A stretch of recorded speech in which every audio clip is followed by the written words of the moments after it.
दलीलों को वो खारिज करता हुआ भी दिखाई दे रहा है। लेकिन अब एक अहम मुद्दा जिस पर देश भर में बहस छिड़ी हुई है, मुफ्त वैक्सीन की बर्बादी और कालाबाजारी के मुद्दे पर केंद्र सरकार और बीजेपी ने अब सीधे कांग्रेस की सत्ता वाले राजस्थान और पंजाब को निशाने पर लिया है। राजस्थान सरकार ने फंड न होने की दलील देते हुए केंद्र से मुफ्त वैक्सीन देने की मांग की, तो इस पर बीजेपी ने जयपुर में 300 करोड़ से ज्यादा के फंड से विधायकों के लिए बन रहे लग्जरी फ्लैट के प्रोजेक्ट पर ही सवाल खड़े कर दिए।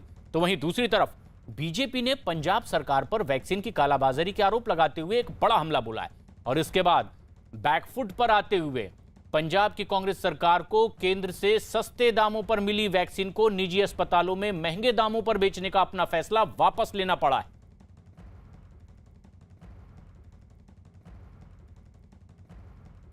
लेकिन सिर्फ पंजाब ही नहीं बल्कि राजस्थान में भी वैक्सीन पर यह सियासी जंग जारी है। राजस्थान सरकार ने केंद्र से 18 से 44 साल के लोगों के लिए मुफ्त वैक्सीन देने की मांग की और इसके लिए राज्य के सभी जिला मुख्यालयों पर कांग्रेस विधायकों ने राष्ट्रपति के नाम ज्ञापन भी सौंपा है। लेकिन बीजेपी ने इसे नौटंकी करार दिया और राजस्थान की गहलोत सरकार पर जमकर हमला बोला है। बीजेपी ने आरोप लगाया कि राजस्थान सरकार अपनी नाकामियां छिपाने के लिए इस तरह से ज्ञापन देने का नाटक कर रही है। बीजेपी नेता सतीश पूनिया ने कहा है कि एक तरफ तो राजस्थान सरकार वैक्सीन के लिए फंड न होने का रोना रो रही है, वहीं दूसरी तरफ विधायकों के लिए बनाए जा रहे आवास पर करोड़ों रुपए खर्च किए जा रहे हैं। बीजेपी के आरोपों पर कांग्रेस ने भी सफाई दी। राजस्थान के शिक्षा मंत्री गोविंद सिंह डोटासरा ने कहा कि विधायकों के लिए बनाए जा रहे आवास से वैक्सीनेशन कार्यक्रम पर कोई असर नहीं पड़ेगा।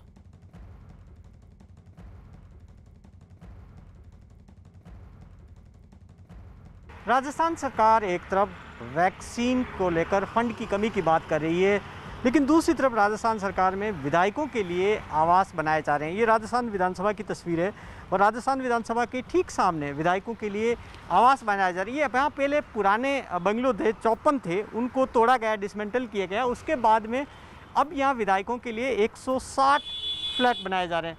ये 4 बेडरूम फ्लैट्स हैं विधायकों के लिए, जिसमें आप देख सकते हैं कि 4 बेडरूम फ्लैट्स हैं। अभी कंस्ट्रक्शन का काम चल रहा है। इस वक्त तो शुरुआत हुई है कंस्ट्रक्शन की। तकरीबन 336 करोड़ की लागत आएगी पूरे इस निर्माण पे। यहाँ पर सभी सुविधाएं यहाँ पर लगभग उसमें दी जाएगी और ठीक विधानसभा के सामने काफ़ी लग्जरी फ्लैट्स होंगे, जिनके लिए राजस्थान आवासन मंडल इस वक्त इन फ्लैट्स को बना रहा है। हालांकि कोरोना के चलते बाकी काम बंद है, लेकिन क्योंकि विधायकों से जुड़ा हुआ मसला है, उनके लिए आवास बनाने, इसलिए कंस्ट्रक्शन पूरी तरीके से चालू है यहाँ पर और आवास बनाए जा रहे हैं। तो जाहिर तौर पर सरकार पर और ख़ास तौर पर कांग्रेस जब ये सवाल उठाती आ रही है सेंट्रल विस्टा प्रोजेक्ट को लेकर, तो सवाल राजस्थान सरकार पर भी है। कैमरा पर्सन मनीष के साथ भवानी सिंह, जयपुर, न्यूज़ 18 इंडिया। लक्ष्मीकांत जी, आप बताएं कि कल प्रदर्शन किया था कांग्रेस ने, कहा कि मुफ्त वैक्सीन उनको देनी चाहिए केंद्र सरकार को और बजट नहीं है। ये देखिए, यही तो डबल स्टैंडर्ड है। कोरोना की वैक्सीन हमारे युवाओं को देने के लिए इनके पास पैसे नहीं है और अपने लग्जरी फ्लैट्स बनाने के लिए इन्होंने 300 करोड़ रुपए खर्च कर दिए और ना केवल ये फ्लैट के लिए पैसे खर्च किए बल्कि 140 करोड़ रुपए के प्रोजेक्ट की नींव रखी है जोधपुर में परसों मुख्यमंत्री जी ने। जो हमारे युवा हैं उनको देने के लिए वैक्सीन के पैसे नहीं है इनके पास और जो अपने लग्जरी फ्लैट बनाने के लिए इनके पास पैसे हैं ये सब। और देखिए, थोड़ी देर पहले इन्होंने सेंट्रल विस्टा पे किस तरह का इन्होंने प्रोपेगेंडा खड़ा किया था, सेंट्रल विस्टा को लेकर किस तरह बदनाम करने की कोशिश की थी। कोविड के खिलाफ जो लड़ाई चल रही थी सेंट्रल गवर्नमेंट की, उसको सेंट्रल विस्टा के नाम पर बदनाम करने की कोशिश इन्होंने की थी। लेकिन आज इनका डबल स्टैंडर्ड सामने आ रहा है कि अपने लग्जरी फ्लैट बनाने के लिए शहर के सबसे पोश एरिया में जहाँ अरबों रुपये की ज़मीन है उसके ऊपर ये पोश एरिया में अपना लग्जरी फ्लैट बना रहे हैं। राजस्थान में जिस तरीके से कल जेडीए ने शिलान्यास किया आवासों का और उसको यदि वैक्सीन के खरीदने में लगाते तो ये कोई भी कह सकता है कि उनको उस पैसे को उसमें लगाना चाहिए। लेकिन वैक्सीन के मामले में भी जो 600 करोड़ रुपए विधायकों के लिए, उसका तो जवाब दें। कम से कम उनके क्षेत्रों में तो वैक्सीनेशन कराएं खरीद के। ये कब का चालू किया हुआ है? वसुंधरा जी का प्लान है ये। कांग्रेस इसको इम्प्लीमेंट कर रही है। पहले ये प्लान बीजेपी के शासन में ही बना था। आपकी जानकारी नहीं होता आप पता लगा लेना।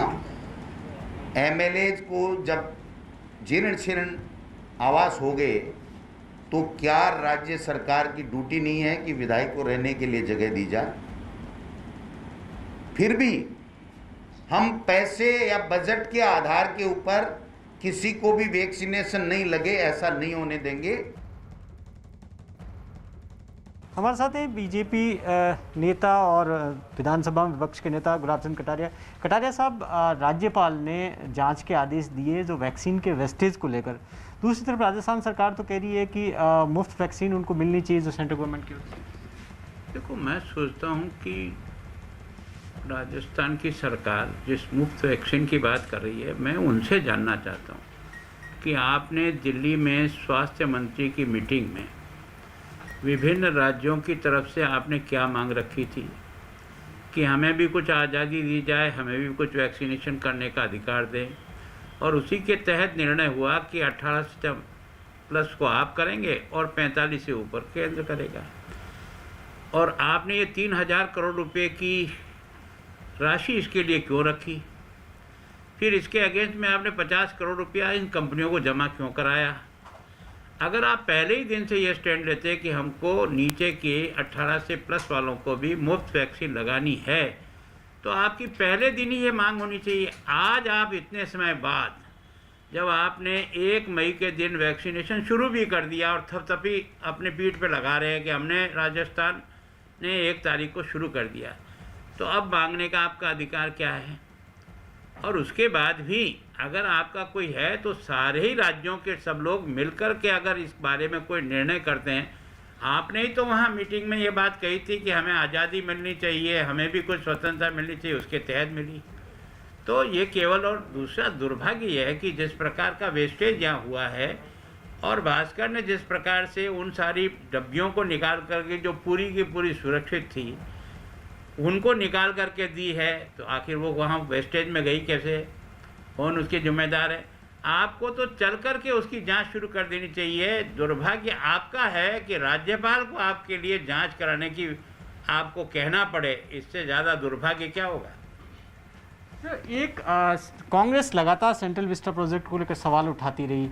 यहाँ पर भी विधायकों के लिए जो आवास बन रहे हैं 336 करोड़ से, तो और अभी जब एक तरफ कह रही है कि वैक्सीन को लेकर सरकार राज्य इतने सक्षम नहीं है।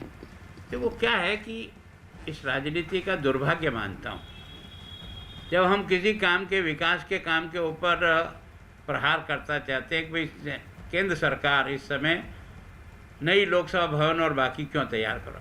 आपको ये मालूम होना चाहिए कि अब तक आप कांग्रेस के सब नेता इस लोकसभा के बाहर जितने भी आसपास की बिल्डिंगों में जो अपने भवन चल रहे हैं उसका किराया है 1000 करोड़ रुपया। मैं सोचता हूँ इसके बारे में आप लोग मस्ती से कमा रहे हो, इसलिए आपको इसको कोई लेना देना नहीं। अब इस प्रोजेक्ट को बना करके जब आपने शुरू कर दिया तो उसके कारण से उसका बहाना बनाना आपके लिए, राजस्थान के लिए तो उचित नहीं होगा, क्योंकि आप 226 करोड़ रुपए के लिए विधानसभा के नज़दीक विधायकों के अभी आप भवन बना रहे हो। आप भी तो 4 महीने बाद बना सकते थे ना। इस संकट के समय में इस पैसे का उपयोग उधर कर सकते। जो काम आप नहीं कर सकते और वो काम अगर केंद्र कर रहा है तो उसकी आलोचना करना नैतिक आपको अधिकार नहीं है। और अब ऐसे में राजस्थान में वैक्सीन को लेकर के आरोप प्रत्यारोप अपने चरम पर है। राजस्थान में जिस तरह से 336 करोड़ रुपए की लागत से नया प्रोजेक्ट बनाया जा रहा है, विधायकों के लिए लग्जरी आवास बनाया जा रहा है, तो वहीं दूसरी तरफ वैक्सीन के लिए फंड की कमी की दलील दी जा रही है। ऐसे में अब बीजेपी ने कांग्रेस सरकार को घेरना शुरू कर दिया है। लेकिन सिर्फ राजस्थान ही नहीं बल्कि पंजाब में भी इसी तरह के कई गंभीर आरोप लगे वैक्सीन को लेकर। और फिर भारी फजीयत और किरकिरी के बाद पंजाब सरकार ने निजी अस्पतालों को वैक्सीन बेचने का अपना फैसला वापस लिया है। साथ ही साथ पंजाब सरकार ने निजी अस्पतालों से सप्लाई की गई वैक्सीन को लौटाने को भी कहा है। इसके बदले में राज्य सरकार निजी अस्पतालों का पैसा वापस करेगी उन्हें। इससे पहले बीजेपी ने कैप्टन अमरिंदर सिंह सरकार पर वैक्सीन की कालाबाजारी का गंभीर आरोप लगाया। डीजीपी का आरोप है कि पंजाब सरकार ने केंद्र से 400 रुपए में मिलने वाली वैक्सीन को वहां के प्राइवेट अस्पतालों में 1060 रुपए में बेचा और अस्पतालों ने वही टीका लोगों को 1560 रुपए में लगाया। बीजेपी ने इसे पंजाब सरकार की 1-2 का 4 वाली पॉलिसी बताया है और इसलिए उन्हें निशाने पर लिया। आरोप है कि पंजाब में निजी अस्पतालों को 42,000 वैक्सीन दी गई, जिनमें से 41,400 वैक्सीन तुरंत वापस ली जाएंगी, जबकि 600 वैक्सीन लगाई जा चुकी है। पंजाब सरकार ने यह फैसला लिया कि अब उसे वापस लिया जाए, पलट लिया और इसलिए एक बड़ा विवाद खड़ा हो गया।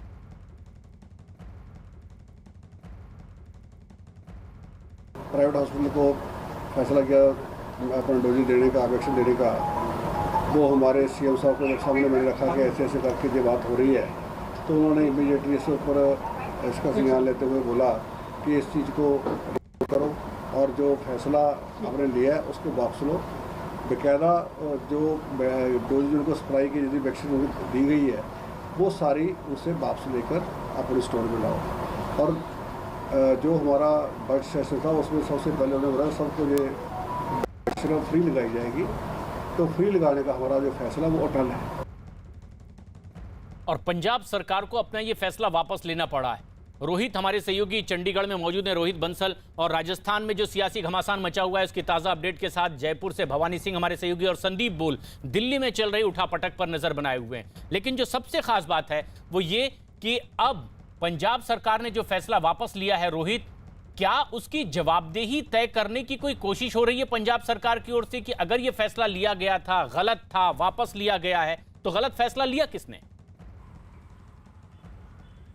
जी बिल्कुल, अगर पंजाब की बात करें तो पंजाब सरकार ने अपने विपक्षी दलों के दबाव के बाद और मीडिया के द्वारा लगातार खबरें चलाने के बाद इस फैसले को वापस ले लिया है। लेकिन इसके लिए पंजाब सरकार ने माना है कि हमारा फैसला गलत था, इस फैसले को हम वापस लेते हैं। लेकिन अभी तक किसी भी अधिकारी या किसी मंत्री की इस पर जवाबदेही तय नहीं हो पाई है कि किसके कहने पर यह फैसला लिया गया था, क्यों ऐसा फैसला लिया गया। इस चीज़ को लेकर लगातार पंजाब सरकार एक ही बात का तर्क दे रही है कि जब फैसला वापस ले लिया तो बात खत्म, पर बात ऐसे खत्म होती नजर नहीं आ रही, क्योंकि अगर विपक्षी पार्टियां या मीडिया इस मुद्दे को नहीं उठाता तो शायद पंजाब सरकार इस फैसले को वापस नहीं लेती। जो और यही बड़ा सवाल है रोहित कि आखिर विपक्ष ने घेरा तो उन्हें फैसला वापस भी लेना पड़ा। दिल्ली सरकार ने भी कई गंभीर आरोप लगाए हैं और ऐसे में अब संदीप, ये बड़ा सवाल उठता है कि अगर राज्य सरकारों पर यह जिम्मेदारी है कि उसका सही डिस्ट्रीब्यूशन हो, उन लोगों तक पहुंचे जिन्हें लाभ दिया जाना है, अगर इसमें चूक हुई है, गलत तरीके से यह डिस्ट्रीब्यूशन हुआ है, केंद्र सरकार इस पर कोई कदम उठा सकती है भविष्य में?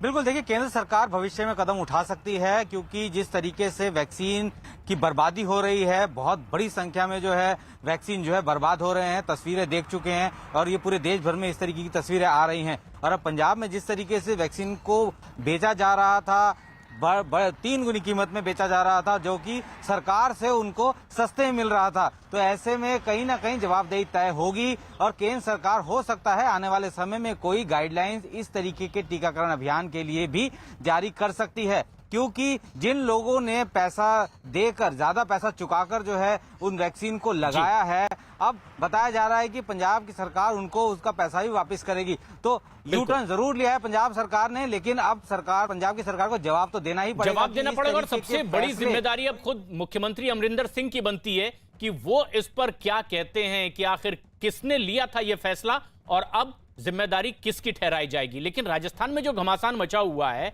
कि वहां फंड की कमी कही जा रही है। आपने जब बात की है भवानी तमाम नेताओं से, तो क्या सार निकलता सामने आ रहा है? वैक्सीनेशन की रफ्तार कम क्यों? देखिए प्रशांत, राजस्थान सरकार अब पूरी तरह से गिर गई है दो मुद्दों को लेकर। एक, वो कह रही है कि सेंट्रल गवर्नमेंट से कि फ्री वैक्सीन दे, राज्य पर भार नहीं डालें।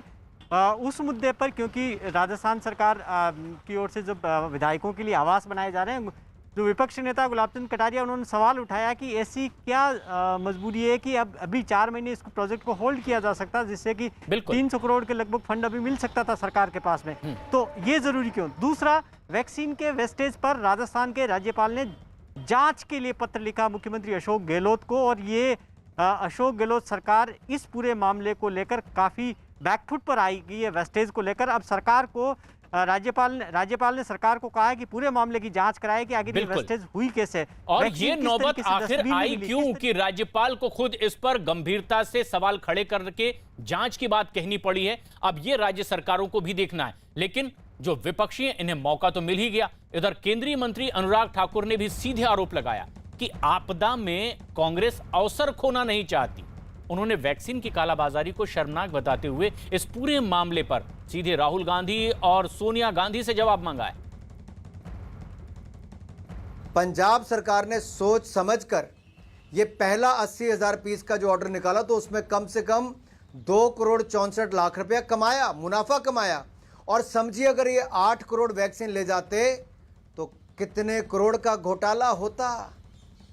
यानी कि 1000 गुना ज़्यादा अगर आप यहाँ पर गिन लें तो आप कल्पना कर सकते हैं घोटाला कितना बड़ा होना था। कि आखिरकार आज वो राहुल गांधी कहाँ चुप है पिछले 2 दिन से, जब मैं उनसे सवाल पूछ रहा हूँ कि आखिरकार ये मुनाफा केवल क्या पंजाब के मुख्यमंत्री मुख्य सचिव तक जाता था कि कांग्रेस के आला नेताओं के ऊपर दिल्ली तक भी आता था। लेकिन वैक्सीन की कालाबाजारी के आरोपों में घिरी कांग्रेस पर बीजेपी नहीं बल्कि कांग्रेस के नेता प्रताप सिंह बाजवा ने भी सवाल खड़े किए। प्रताप सिंह बाजवा ने कांग्रेस की पंजाब सरकार पर सवाल खड़े करते हुए सीएम अमरिंदर को चिट्ठी लिखी, जिसमें उन्होंने राज्य सरकार की ओर से वैक्सीन निजी अस्पतालों को बेचे जाने के आरोप की जांच की मांग की है। उन्होंने सरकार को नसीहत भी दी कि इस महामारी में राज्य सरकार का फोकस ज्यादा से ज्यादा लोगों को वैक्सीन लगाने पर होना चाहिए था। और पूर्व केंद्रीय मंत्री और अकाली दल की सांसद हरसिमरत कौर बादल ने वैक्सीन के मुद्दे पर पंजाब सरकार पर हमला किया। उन्होंने कहा कि निजी अस्पतालों को वैक्सीन बेचकर गरीबों की जान के साथ पंजाब में खिलवाड़ किया गया। जैसे पंजाब सरकार डेथ रेट फेटलिटीज को नंबर घटा रही है, वही केंद्र में भी किया गया और पूरी दुनिया में थू-थू हुई है कि हिंदुस्तान में कैसे महामारी। जी बोल रहे हो? मैं अमरिंदर सिंह बोल रहा हूँ। डॉक्टर जी कैसे? रोहित बंसल हमारे सहयोगी चंडीगढ़ से लगातार हमारे साथ बने हुए हैं। रोहित, विपक्ष ने घेरा, यहां तक कि कांग्रेस के ही नेता बागी रुख अख्तियार किए हुए हैं अमरिंदर सरकार की इस पूरी कार्रवाई पर। चिट्ठी लिखना पड़ा और बाजवा ने तो यह भी कह दिया कि इस पूरे मामले में अमरिंदर सरकार फेल रही है। क्या इसीलिए भी मजबूर होना पड़ा अमरिंदर को कि यह फैसला वापस लिया जाए? जी बिल्कुल, अगर बात करें विपक्षी दल की तो श्रोमणी अकाली दल और बीजेपी के अलावा आम आदमी पार्टी ने इस मुद्दे को जोर शोर से उठाया था और श्रोमणी अकाली दल ने तो यहां तक कह दिया था कि अगर फैसला वापस नहीं होता तो हम आने वाले दिनों में प्रदर्शन करने जा रहे हैं। और इस पूरे मामले में घोटाला हुआ है पंजाब सरकार के ऑफिसर के द्वारा, पंजाब सरकार के मंत्रियों के द्वारा, और यहाँ तक के कांग्रेस आला कमान को भी इस चीज़ के पैसे जा रहे हैं और इस चीज़ की जांच होनी चाहिए। और वो आने वाले दिनों में इस चीज़ को लेकर हाई कोर्ट का, जो Punjab and Haryana high court है, उसका रुख अख्तियार कर सकते हैं। तो उसके बाद कहीं ना कहीं पंजाब सरकार दबाव में नजर आ रही थी। वहीं जब उनके हेल्थ मिनिस्टर से बात की जाती है तो हेल्थ मिनिस्टर का कहना है कि ये काम मेरे अंडर नहीं आता, मेरे को जो वैक्सीन मिलती है मेरा काम उस वैक्सीन को लगाना है, मेरा काम ऑक्सीजन को मरीजों तक लगाना है। जो ऑक्सीजन की सप्लाई कितनी हो रही है, वैक्सीन की सप्लाई कहाँ से आ रही है, उस पूरे का काम मेरे पास नहीं है। और यहाँ तक वो ये भी नहीं बता पाए कि अगर आपके पास इस चीज़ का काम नहीं है तो पंजाब सरकार का कौन सा मंत्री है जो इस पूरी चीज़ को देख रहा है। तो साफ तौर पर अगर हम बात करें तो इस चीज़ को मुख्यमंत्री कैप्टन अमरिंदर सिंह देख रहे हैं, पर किसी भी मंत्री में, जब पंजाब सरकार के किसी अधिकारी में इतनी हिम्मत नहीं है कि वो कैप्टन अमरिंदर सिंह का नाम ले सके। कैप्टन अमरिंदर को जिम्मेदारी तय करनी पड़ेगी और दिखाना पड़ेगा कि अगर गलती हुई तो इसके लिए जिम्मेदार कौन। फिलहाल तमाम अपडेट के लिए आपका शुक्रिया। वक्त एक छोटे से ब्रेक का।